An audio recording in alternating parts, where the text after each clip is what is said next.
Alhamdulillah, Allahumma salli ala Sayyidina Muhammad wa ala alihi wa sahbihi wa barik wa sallim. Terima kasih kerana masih setia bersama kami di Assalamualaikum. Topik kita mencintai walau tidak memiliki. Masya Allah, kita bersama dengan Musalla Ar-Rawdah, bersama dengan pengurusinya iaitu yang bahagia Ustaz Azli Abdullah. Assalamualaikum Ustaz. Assalamualaikum.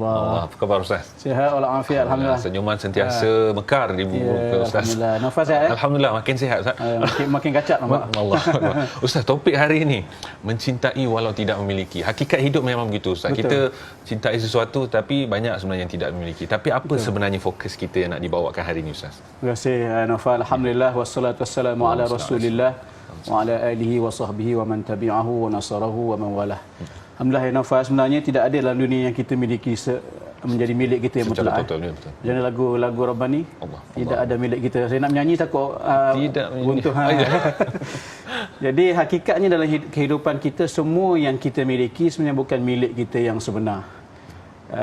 Kalau kita ada harta itu bukan milik kita sebenar. Kalau kita ada rumah, ada kereta, apa saja yang kita miliki, milik kita yang sementara. Yang kekal memilikinya Allah Subhanahu wa taala. Walaupun begitu, semua yang ada atas dunia ini bukan milik kita yang mutlak. Kita tidak memiliki secara sempurna lah istilahnya. Tetapi kita tidak boleh mengabaikan. Bermakna kita kena menyayangi dan menyintai apa yang kita miliki. Sebagai contoh yang paling mudah, kita ada ayah, kita ada ibu, kita ada isteri, kita ada anak-anak. Walaupun mereka itu bukan milik kita yang sebenar. Dia milik kita tapi bukan milik kita yang sebenar. Dia milik Allah.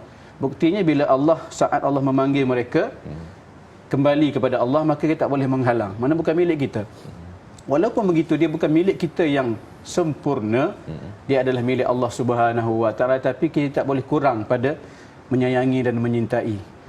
Kerana kita menyayangi dan menyintai itu lambang kesyukuran kita, betul tak? Betul. Tanda kita syukur dan terima kasih atas apa yang Allah kurniakan kepada kita. Maka sebab itu Nabi SAW dalam satu hadis menyebut irhamu man fil ard. Kasihanilah apa yang ada di atas bumi itu, yarhamukum man fis sama. Kamu akan dikasihi Allah Subhanahu wa taala. Jadi dalam tentu sekali semua yang kita miliki, walaupun milik itu kita kata milik tidak kekal lah, kita kata hanya sementara kita hidup di dunia, tetapi kasih sayang itu mesti kita curahkan sepenuhnya. Sama ada ayah kita, ibu kita, anak-anak kita, rakan-rakan kita, siapa saja yang ada di sekeliling kita tu, hatta haiwan sekalipun kita kena menyayangi semua ini. Kerana apa? Bila kita menyayangi apa yang ada di atas muka bumi ini, Allah akan kasihkan kita. Dan tentu sekali dalam banyak-banyak perkara ni yang kita kasih ni, tentu sekali jangan kita lupa ada satu individu, satu makhluk Allah yang terbaik, yang tercantik, yang mesti kita letakkan nombor satu sebagai orang yang kita kasih, iaitu Nabi kita Muhammad sallallahu alaihi wasallam. Sehingga Nabi sebut tidak cukup sempurna iman kamu sehinggalah aku ni lebih kamu kasihi berbanding anak-anak ayah kamu dan juga wanas ajma'in, dan juga manusia seluruhnya. Kalau kita membuka Al-Quran, kita melihat surah Ali Imran ayat 31. Ayat ni popular bagi setengah dia buat pengasih lah macam-macam. Allah sebut kul in kuntum tuhibbunallaha fattabi'uni yuhibbukumullah wa yaghfir lakum dzunubakum. Katakanlah wahai Muhammad, jika sekiranya kamu mengasihi Allah, fattabi'uni, maka ikutlah aku, yakni ikutlah Muhammad. Kamu akan dikasihi Allah dan akan diampunkan dosa kamu. Ada satu insiden berlaku pada ketika itu. Ada satu delegasi daripada Nasrani Najran, daripada Yaman, datang jumpa Nabi SAW. Dan dalam pertemuan itu ada dialog di antara Nabi dan juga Nasrani Najran yang disebut memakai pakaian hibarat, pakaian dia cantik. Sehingga kan sahabat-sahabat Nabi ni terpegun dengan keindahan pakaian mereka. Tak pernah kami melihat satu kumpulan manusia yang pakai cantik, memakai pakaian hibarat yang sangat cantik. Sahabat terpegun. Rupa-rupanya mereka ini adalah orang Nasrani yang datang nak berdialog dengan Nabi SAW tentang kedudukan Nabi Isa dan Nabi kita Muhammad SAW. Dan antara ayat mereka sebut, kami ini terlalu mengasihi Nabi Isa AS dan itu adalah perlambangan kepada kasihnya pada Allah. Dia sebut begitu. Maka turun ayat yang saya sebut tadi. Katakanlah pada mereka, wahai Muhammad, kalau mereka itu sayang kepada Allah, maka ikut aku, ikut Muhammad. Tak ada masalah kamu sayang pada Nabi Isa, semua tak ada masalah. Tapi boleh tak kamu menyintai Nabi sallallahu alaihi wasallam? Kalau kamu cinta pada Nabi, ikutlah Nabi, maka kamu akan mendapat kasih sayang Allah Subhanahu wa taala dan akan diampunkan dosa kamu. Banyak mana salah kamu, banyak mana dosa yang kamu buat sebelum kamu beriman tu, maka akan dihapuskan Allah. Jadi kita ni saya sebut tadi, walaupun kita tidak memiliki Nabi kita Muhammad sallallahu alaihi wasallam, kerana Nabi ni milik ummah. Milik semua. Tetapi kita tidak boleh kurang pada kasih sayang kita pada Nabi sallallahu alaihi wasallam. Nabi kena sentiasa di hati. Sayyidina Anas ibnu Malik satu ketika, panjang pula cerita Naufal, tak apa. Satu ketika Sayyidina Anas bin Malik dia duduk dengan Nabi. Dia tahu dia seorang yang setia bertugas dengan Nabi 10 tahun lama kan. Mak diserahkan, Ummu Sulaim serahkan pada Nabi untuk dididik oleh Rasulullah sendiri. Maka satu ketika dia tengok Nabi sallallahu alaihi wasallam ditanya oleh seorang lelaki. Lelaki tanya, "Ya Rasulullah, mata sa'ah wa Rasulullah, bila berlakunya kiamat?" Bila masanya? Sedangkan kiamat itu perkara yang dirahsiakan, hanya Allah saja mengetahui. Nabi sendiri pun tidak tahu. Maka Rasulullah tidak marah. Rasulullah kata apa? Wa maza a'adatta lis-sa'ah? Apa yang kamu sediakan untuk kiamat? Kamu tanya pasal kiamat, kamu dah sedia ke? Maka dia kata apa? Tidak ada apa yang aku sediakan. Aku solat pun tak banyak, puasa pun tak banyak, infak pun tak banyak, sedekah pun tak banyak. Tapi satu yang ada pada aku, dia kata, aku sayang pada Allah, aku sayang pada Tuhan. Aku sayang pada Rasulullah. Dua tu dia kata. Aku sayang Allah, aku sayang Rasulullah. Aku sayang kamu. Dia kata gitu. Maka Nabi jawab dengan jawapan yang cukup menyeronokkan. Nabi kata apa? Fa innaka ma'aman ahbabta, ataupun Nabi sebut anta ma'aman ahbabta, kamu akan bersama orang yang kamu sayang. Sebab disebut Nabi, dia kata aku sayang pada Rasulullah. Jadi kamu akan bersama dengan orang yang kamu sayang. Tentu sekali di syurga. Jadi insiden itu dilihat oleh Anas yang duduk dengan Nabi ni. Dia pun dia kata fama farihna ba'dal Islam. Dia kata tidaklah kami merasa terlalu gembira setelah kami masuk Islam ni, melainkan setelah kami mendengar kata-kata Nabi ini, kamu akan bersama dengan orang yang kamu sayang. Kenapa? Kata, aku pun sayang pada Allah. Dan aku sayang pada Rasulullah. Dan cinta dia pada Rasulullah tu memang terbukti luar biasa, kerana sanggup dia bertugas dengan Nabi daripada umur 10 tahun, berkhidmat tu Nabi, sampai umur 20 tahun Nabi wafat, menghabiskan sisa-sisa zaman kanak-kanaknya bersama dengan Nabi. Tentu sekali menunjukkan kecintaan luar biasa pada Nabi. Jadi dia kata, aku pun sayang pada Allah, dan aku sayang pada Rasulullah, dan aku sayang pada Abu Bakar, aku sayang pada Umar. Dia sebut lagi dua nama, mana tiga nama, Rasulullah, Abu Bakar dan juga Umar. Dan aku mengharapkan aku akan bersama dengan mereka, walaupun aku sedar, walau lam a'malu bi amalihim, walaupun aku tidak dapat beramal sebagaimana amalan-amalan mereka. Tak sama dengan Rasulullah, tak sama dengan Sayyidina Abu Bakar, tak sama dengan Umar. Tetapi aku harap sangat, walaupun amalanku sedikit, aku akan bersama dengan mereka sebab aku menyintai mereka, walaupun aku tidak memiliki mereka, sebab ketiga-tiga mereka itu adalah milik bersama umat Islam. Masya-Allah. Kan? Sedap, seronok dengan cerita tu. Rasa kita pun rasa cemburu lah, Ustaz. Betul, macam mana sangat. Nak merasai seperti mana sahabat radhiyallahu alaihim ajma'in, mereka semua sangat menyayangi Nabi, sanggup semua benda dikorbankan. Abu Bakar sendiri, kalau kita tengok begitu cintanya kepada Rasulullah SAW. Tetapi pada hari ini, walaupun Nabi SAW tu kita mencintai, tapi kita tak memiliki, Ustaz. Tapi wajib untuk kita sematkan dalam hati, Ustaz. Cuma macam mana, Ustaz, kita hari ini, sebab terlalu banyak lagi figura idola lain kita di luar sana, sehingga menjadi saingan seolah-olah. Seolah-olah Nabi itu telah ditolak. Macam mana nak sematkan itu, Ustaz? Allahumma salli ala sayyidina Muhammad. Naufal, betul lah, terlalu banyak figura idola, walaupun tak sedap sebut idola ni kan. Idola ni tidak baik sebutan.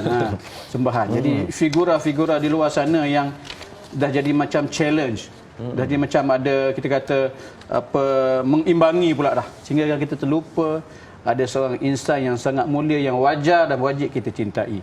Maka sebab itulah antara manifestasi cinta kita pada Nabi ialah tadi ayat tadi, fattabi'uni, kita ikutlah aku. Mana kita ikut apa yang Nabi ajar pada kita. Itu satu perkara.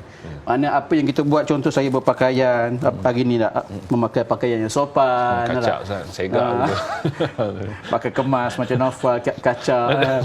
Jadi semua ini sebenarnya manifestasi kecintaan dan mengikut Nabi. Sebab Nabi suka pakaian yang bersih, memakai pakaian sopan, Nabi suka bercakap dengan senyum, Nabi suka bercakap dengan lunak, anak, suka memujuk. Jadi semua itu menunjukkan ketaatan dan kecintaan kita pada Nabi sallallahu alaihi wasallam. Itu satulah. Yang kedua, yang jangan kurang pada selawat lah. Jangan kurang pada selawat. Kita kadang-kadang kita kata kita sebut kita cinta Nabi, tapi selawat pada Nabi itu tak menjadi rutin kita. Ya, sepatutnya kita menjadikan rutin hidup kita sehari banyak mana kita nak berselawat. Ada satu kisah dalam kitab Mukasyafatul Qulub, Imam Al-Ghazali menukilkan satu kisah. Seorang lelaki yang dia ni tak berapa nak berselawat lah, Nafal. Malas je kita kata. Namun ditakdirkan Allah pada malamnya, Imam Ghazali sebut, dia bermimpi jumpa Rasulullah. Ketika bermimpi itu, dia panggil Rasulullah, Rasulullah tak pandang. Dia kata, ya Rasulullah, Rasulullah marah pada saya ke? Rasulullah kata, tak. Kenapa Rasulullah tak pandang pada saya? Kata, sebab aku tak kenal kamu. Rasulullah kata gitu. Jadi, kenapa kamu tak kenal aku? Sedangkan ulama' mengatakan bahawa Rasulullah mengenali umatnya lebih daripada seorang ibu kenal pada anaknya. Macam mana Rasulullah tak boleh tak kenal saya ni? Benar. Apa yang ulama' sebut tu benar. Mereka kata itu betul. Tetapi kenal aku pada umat aku bergantung pada sejauh mana mereka itu berselawat pada aku. Kamu tak selawat pada aku tak kenal kamu. Maka dia terjaga, dia sedih sangat, menangis. Maka dia kata bermula daripada itu, Imam Ghazali sebut lelaki ini mulakan setiap pagi berselawat 100 kali pada Nabi. Allahumma salli ala sayyidina Muhammad wa ala ali sayyidina Muhammad 100 kali. Dan ditakdirkan Allah tak lama selepas itu bermimpi semula berjumpa Rasulullah. Apa yang berlaku pada lelaki inilah Rasulullah menegur awal lagi. Aku kenal kamu. Kenapa kamu banyak berselawat pada aku? Satu kisah yang menarik yang disebut oleh Imam Ghazali dalam kitab Mukasyafatul Qulub. Dan ada satu kisah yang saya nak share juga hari ini.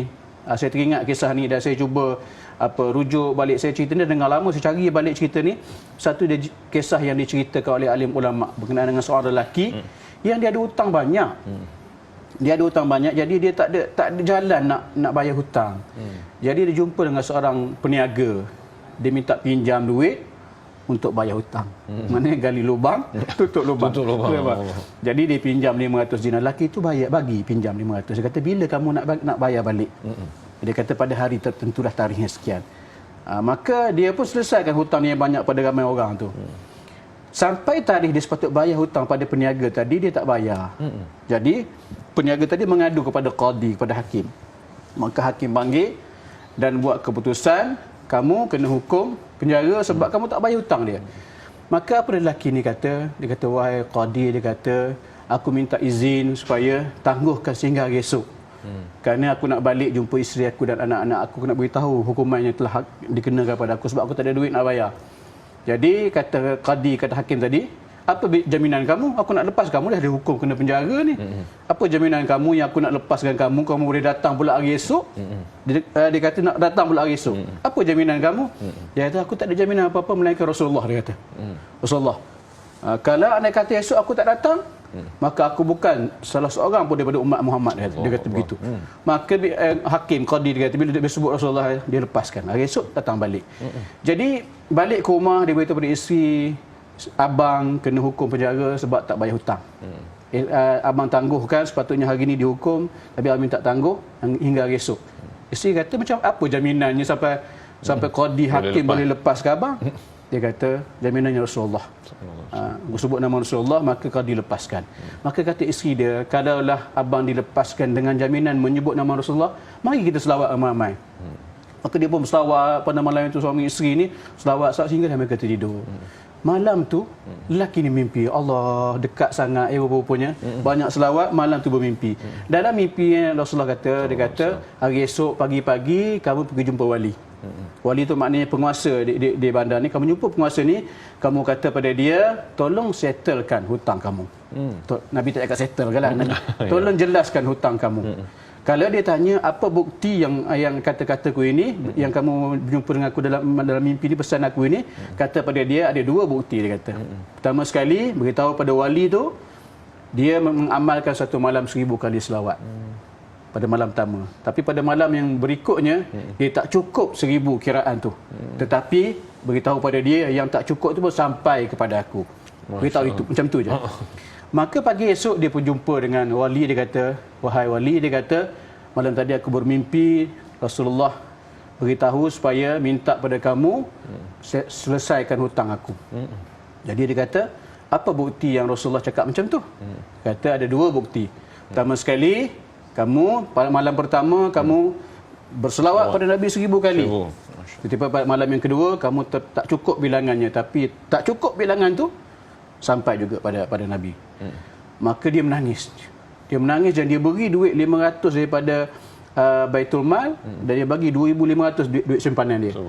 Maka pergilah dia jumpa qadi nak bayar hutang. Sampai di rumah qadi hakim tu, rupa-rupanya qadi ataupun hakim ni dalam keadaan dah macam rindu nak jumpa dia. Nak jumpa dia. Bila dia nampak, dia kata, dengan sebab berkat awak, kata qadi ni, malam tadi aku bermimpi jumpa Rasulullah. Rasulullah kata pada aku, tolong selesaikan hutang dia, lepaskan dia. Kalau kamu lepaskan dia, aku akan lepaskan kamu, kata Rasulullah. Kamu akan dipermudahkan urusan kamu di akhirat esok. Maka dia bagi 500 dinar pula kepada lelaki. Tiba-tiba bunyi ketukan pintu. Di rumah qadi tadi. Rupa-rupanya yang pemberi hutang tadi. Tahu dia peluk apa lelaki ni, kata, dengan berkat kamu, dia kata, malam tadi aku bermimpi. Rasulullah kata, kamu maafkanlah dia. Hutang dia 500 dinar tu kamu maafkan. Kalau kamu maafkan, Allah akan memaafkan kamu di akhirat esok.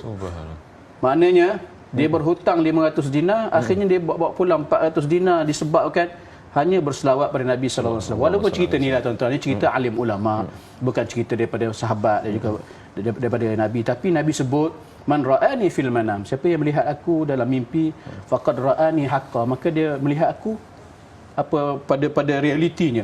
Mana kita ni bukan saya nak cerita tentang mimpi tu, tapi apa yang saya nak cerita tentang kita ni jangan kurang pada berselawat pada Nabi, kerana selawat pada Nabi itu walaupun ada keberkatan yang banyak, tapi ia merupakan sebenarnya adalah manifestasi kepada kecintaan dan ketaatan kita pada Allah SWT. Innallaha wa malaikatahu yusallu ala nabi. Allah dan para malaikat berselawat pada Nabi. Tentu sekali kita kena berselawat pada Nabi juga. Inofal Allahu akbar. Besarnya manfaat dan khasiatnya Allah dalam selawat Allahumma salli ala sayyidina Muhammad. Berapa kali kita berselawat kepada Nabi Muhammad sallallahu alaihi wasallam, penonton sekalian, masya-Allah. Baik, Ustaz, mungkin secara ringkasnya sebagai kesimpulan ini, mungkin Ustaz boleh kongsikan macam mana sebenarnya para sahabat sendiri, Umar radhiyallahu anhu sendiri pun bila mana wafatnya Nabi sallallahu alaihi wasallam, betapa sedihnya Nabi itu tinggalkan sehingga seperti tak percaya Nabi itu pergi. Macam mana untuk nak merasakan itu, Ustaz? Mungkin secara ringkasnya. Ya, Sayyidina Umar Al-Khattab apabila diberitakan tentang kewafatan Rasulullah sallallahu alaihi wasallam, istilahnya mengamuklah, marah. Siapa yang kata Muhammad wafat, aku akan pancung leher dia. Mana tak boleh, Islam macam tak boleh ditenteramkan. Tapi Sayyidina Umar, akhirnya Sayyidina Abu Bakar datang. Bila Abang Long datang. Abang Long sebut. Dia kata man kana ya'budu Muhammad fa inna Muhammadan qad mat. Siapa yang menyembah Muhammad, maka sesungguhnya Muhammad telah meninggal. Tapi siapa yang menyembah Allah SWT, maka Allah hidup selama-lamanya. Maka disebutkan afa imma ta'u, firman Allah, afa imma ta'u qutilan qalabtum ala aqabikum. Maka pada ketika itulah istilahnya tersentak Sayyidina Umar, seolah-olah aku tidak mendengar firman ini. Kenapa? Bukan tak dengar, mustahil Sayyidina Umar tidak dengar firman Allah, tetapi sebenarnya itu menunjukkan, kita sebut dia manifestasi daripada kecintaan yang luar biasa. Seorang lelaki yang dulunya cuba untuk menyerang Nabi, lelaki cuba nak membunuh Nabi, yang membenci Nabi sebenci-benci, tapi akhirnya bila kenal kepada batang tubuh yang bernama Muhammad ini, akhirnya cinta luar biasa. Walaupun Sayyidina Umar tidak memiliki sepenuhnya Rasulullah tu, tapi cinta tak pernah kurang, tak pernah luput pada jiwanya, sehingga Rasulullah wafat kembali kepada Allah, dialah orang yang tidak boleh menerimanya. Subhanallah. Allahu akbar. Itu yang sepatutnya kita ada dalam diri kita. Dan Ustaz Azli sendiri sebut di awal tadi, kalaulah kita cinta ke Rasulullah SAW, kita laksanakan seperti mana baginda Rasul. Salah satu adalah Nabi bila berhijrah terus bangunkan masjid Quba, Masjid Nabawi sebagainya. Dan itu adalah wawasan Musalla Ar-Raudhah, Ustaz. Mungkin Ustaz boleh kongsikan sebenarnya kepada penonton juga apakah sebenarnya sinonim dan signifikasi amalan dan apakah perkembangan terkini Musalla Ar-Raudhah itu, Ustaz. Terima kasih Naufal. Ini juga satu perlambangan kepada cinta kita pada Nabi. Sebab kata Naufal tadi, Nabi membina Masjid Nabawi, bermula dengan Masjid Quba dengan penuh rasa cinta dan sayang. Memang kita tak akan memiliki masjid selama-lamanya. Masjid itu milik kita bersama. Jadi sebagai tanda kecintaan kita pada Rasulullah sallallahu alaihi wasallam, kita mentaati apa yang Nabi sarankan kepada kita, Nabi perintah kepada kita. Maka salah satunya Nabi sentiasa menggalakkan kita supaya bersedekah. Nabi sebut tidak terkurang harta kamu dengan sedekah. Maka satu usaha yang kami buat sebagaimana dalam gambar tu adalah gambar musalla Ar-Raudhah yang terkini, masya-Allah. Semua itu sumbangan tuan-tuan, puan-puan semua di luar sana. Kami tak ada duit nak bina, jadi kami minta daripada orang ramai, maka terbinalah sebuah masjid yang kami harapkan pada bulan Ramadan tahun hadapan akan siap sepenuhnya. Itu yang bulat itu adalah apa roof beam ataupun tapak kepada kubah yang bakal dicurahkan simen sebelum Hari Raya Haji ni. Alhamdulillah. Jadi bangunan setinggi 2 tingkat dengan kapasiti 1,500 jemaah ni bakal siap. Sumbangan tuan-tuan semua, tuan-tuan tengok hasilnya. Pahala itu telah tersedia untuk tuan-tuan perempuan semua di akhirat esok. Allah ganti dengan mahligai terindah. Walaupun 10 sen, walaupun RM1 yang tuan-tuan perempuan sumbangkan, ada mahligai yang Allah sediakan untuk kita sebagaimana Nabi sebut, man bana lillahi masjida walau kama fasiqata aw asghar banallahu lahu baitan fil jannah. Siapa yang membina kerana Allah akan sebuah rumah, akan sebuah masjid walaupun sekecil sarang burung, Allah membina untuknya mahligai dalam syurga. Nampak Naufal ada nampak laut sebelah sana. Allah cantik. Dan yang di sebelah belakang tu nampak tapak kosong tu adalah tapak akan dibinanya Ma'had Ar-Raudhah selepas siapnya masjid. Jadi kami menyeru dan mengajak tuan-tuan perempuan semua, marilah bersama-sama kami kita membina rumah Allah. Boleh kreditkan sumbangan tuan-tuan pada akaun yang tertera 556169242554 ataupun boleh dial nombor yang tertera. Masya-Allah, alhamdulillah. Sama-samalah kita mengikuti sunnah Rasul sallallahu alaihi wasallam, insya-Allah. Binalah masjid, insya-Allah Allah bina mahligai di syurga nanti, insya-Allah. Baik, insya-Allah kita nak berhenti berehat seketika. Jazakumullah khair kepada Ustaz Azli Abdullah. Insya-Allah kepada penonton, kita nak berhenti berehat seketika. Terus setia bersama kami di Assalamualaikum.